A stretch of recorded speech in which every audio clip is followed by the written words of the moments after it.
Hey guys, it's Rich with your Monday spot on the Pagan Perspective. This week we're talking about in real life pagan communities. So, this comes from Eris, who writes, "What does your ideal IRL pagan community look like? What events, workshops, shops, or markets would there be? What kinds of things do you think are important to have as a support network, in particular for pagan people? And anything else you can think of." Okay. So this is a kind of a head scratcher for me because not having a pagan community is kind of you kind of get in that sense of you don't realize what you could have uh, unless you've seen it before. And seeing that I've never had a type of community for the pagan part of my path or of my practice, this is kind of a hard one to answer because I don't know what I'm missing. But I do have some ideas. And before I go any further, this is just my Monday shirt. Apparently, I didn't realize I was wearing the same one last week and possibly the week before. But apparently, this is the shirt that I wear on Mondays, and I didn't even realize it. So, let's get on into this. So, my ideal in real life pagan community, what would it look like? So, let's start with the events.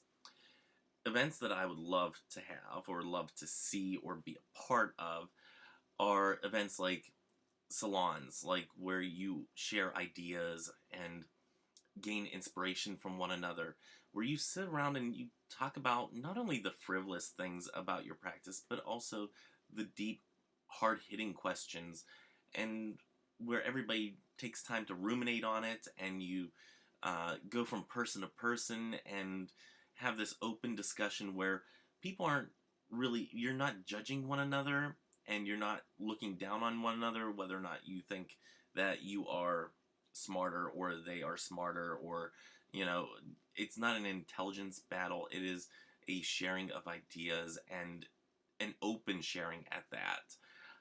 I would love to have a type of salon like that where we can sit there and communicate in real life in real time.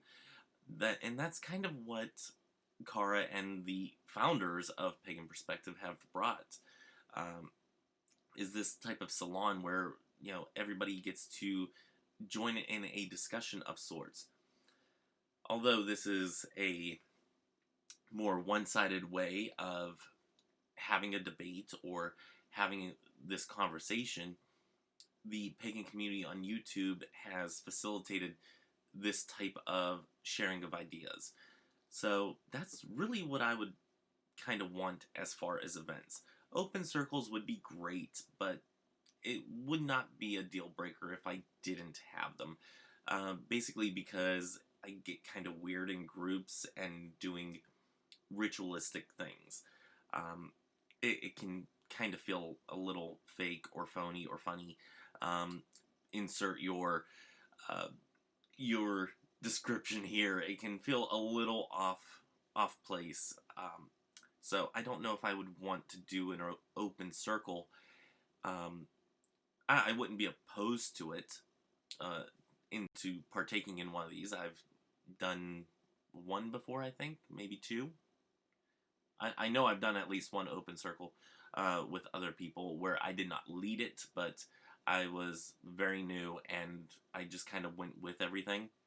So I would be open to being a part of an open circle. However, it's not something that I would have to have. Um, as far as, let's see, workshops, nothing against workshops, but I haven't done any yet.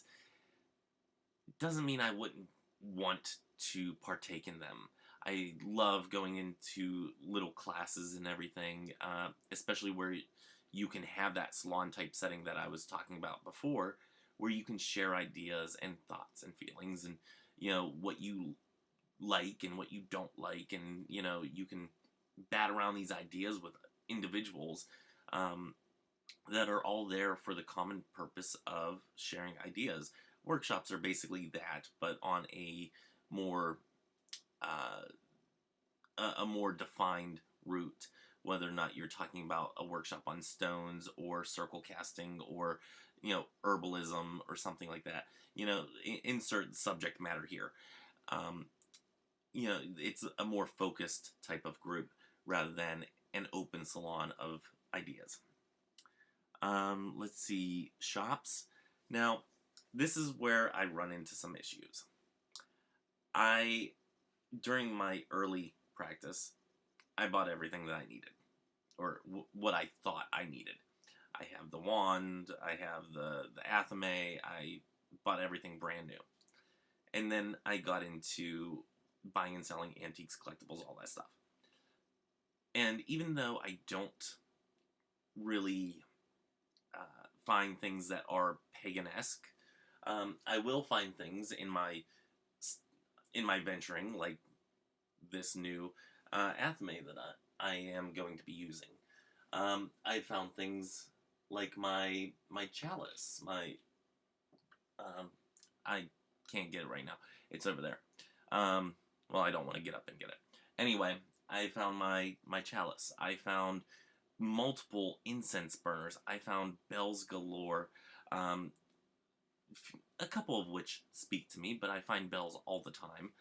I found iconography of sorts between the saints that I have and the Mary statues that I use as a representation of Sophia, the Christ figures that I use as a representation of Christ.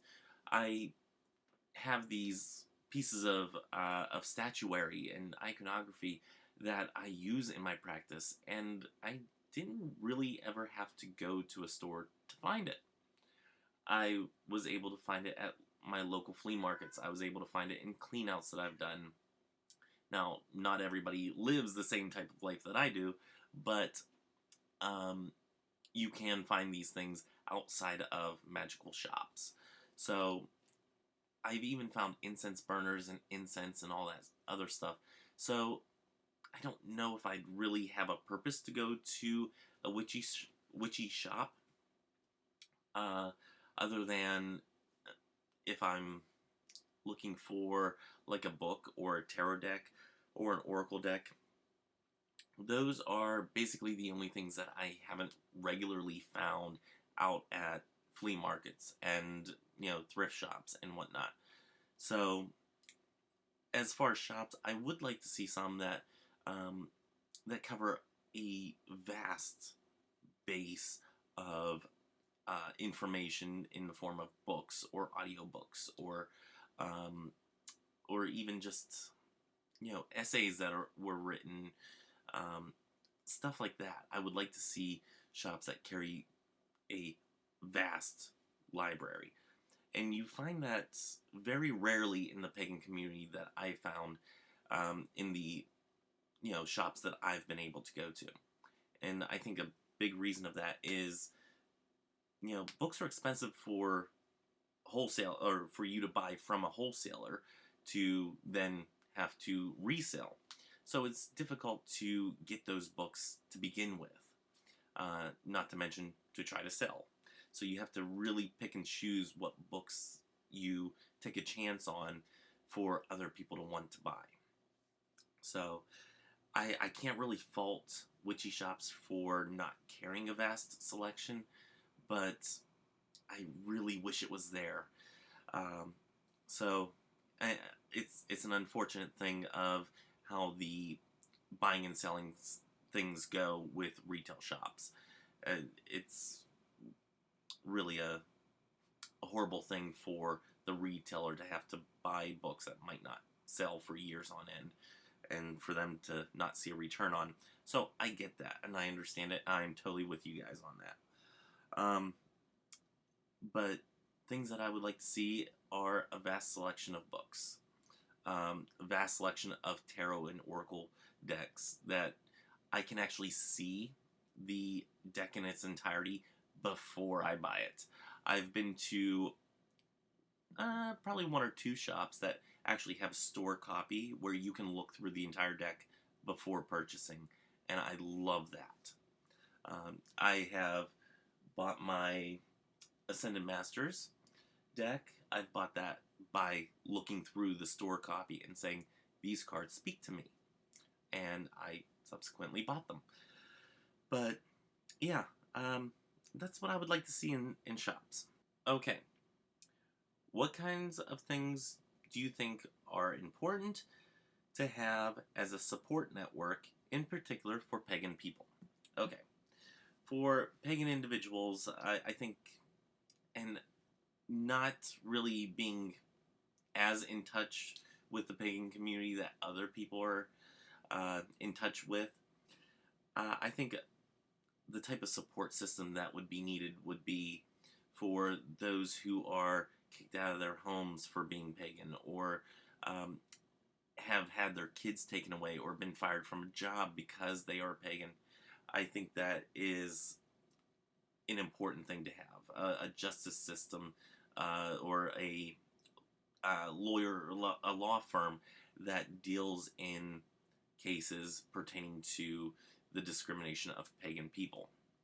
I think that would be important to have. A support network for teens who are going to paganism from a very staunch Christian household where they are no longer welcome in that household. You see that not as it's not as common as it once was, I'm sure, but there are still instances out there. So I would like to see kind of a support system where people take these other individuals under the wing to help them out, and to, either seek the financial standings for getting their home, or getting a life together that is in their, I don't want to say best interest, because that doesn't sound right, but that really accents their best selves, would be the best way that I think I can describe that. Also, a support system for whenever you're, I know I deal with this, and I know I've reached out to a couple of the hosts, Kara in particular, that I can think of off the top of my head. And I'm pretty sure I might have consulted Annie on a couple of these. But whenever you're doing spell work, having somebody that you can go to and say, I really want to bounce an idea off of you. Do you think this is a good thing or a bad thing? Is there a way that I can reword this, or that I can do this so I don't get a particular result that I'm not looking for? And, having that support system, like a witchy wisdom of some sort, where you can just bounce ideas off of one another. Like, say, hey, I'm working on this love spell, and I don't want to name somebody in particular, but I also don't want the next schlub that comes off the streets to be a potential boyfriend of mine, because I'm definitely not looking for this, and this. Within regards to personality and alike. So, bouncing ideas off of people like that so you can better hone your spellcraft, I think would also be a great support system for the pagan community. Let's see, what else? So what does my ideal pagan community look like? It's hard to describe. I think there would be a lot of support, a lot of idea sharing, and a lot of education. I have said in the past that, education is a key issue with me whenever it comes to the public, and really getting the justice for the pagan community is educating people that, this isn't spooky, this isn't weird, this is a solid belief system that, each person comes to in their own way, and, they come to their convictions honestly. So it's hard to explain to people, but if you educate them on the bare basics, they start to get an idea, and they start to become a little bit more understanding of where you're coming from. And a lot of it's based on education for me. And yeah, I think that's where I'd have to leave that. So, with that, I think I'm all done for this week. So, I will see you guys. We're on next week, right? Yeah. So, we're on next week, and I will see you then. Until then, may you have love, hugs, and ladybugs. Bye-bye.